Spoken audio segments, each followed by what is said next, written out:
नाशिक महापालिकेच्या सत्ताधारी आणि विरोधकांमध्ये पुन्हा एकदा जुंपली आणि जोरदार हंगामा झाला। निमित्त होतं एलईडीच्या लक्षवेधीचं। विशेष म्हणजे या गोंधळामुळे चर्चा न होताच वादग्रस्त विषय मंजूर झाला।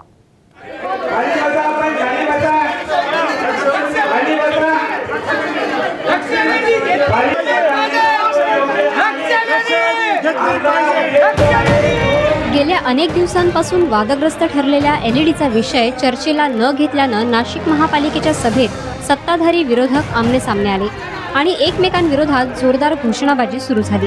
महापौर यतीन वाघ यांनी नगरसेवकांचं सदस्यत्व निलंबित करण्याची तंबी देऊनही गोंधळ थांबला नाही। अखेर पदोन्नती, शिडी खरेदी आणि डिफॉल्ट पेमेंटच्या वादग्रस्त विषयांसह सर्वच विषय या गोंधळातच मंजूर केले गेले।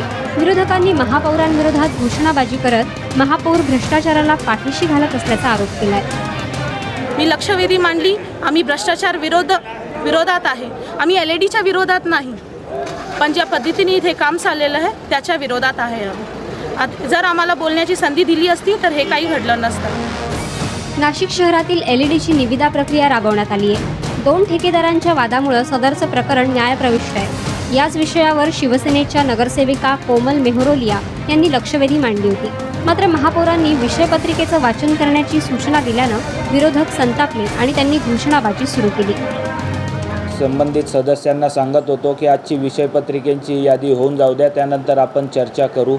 परंतु विरोधक जे आहेत ते हेतुपुरस्कररित्या सभागृहाचं कामकाज कोणत्याही परिस्थितीत होऊ द्यायचं नाही हा चंग बांधून आलेले होते। विरोधी सदस्यांना वेळोवेळी सांगून सुद्धा, त्यांना विनंती करून सुद्धा ते जागेवरती न बसता सभागृहाचं कामकाज होऊ देत नव्हते। त्यांना निलंबनाबाबत सुद्धा त्यावेळेस सांगितलं।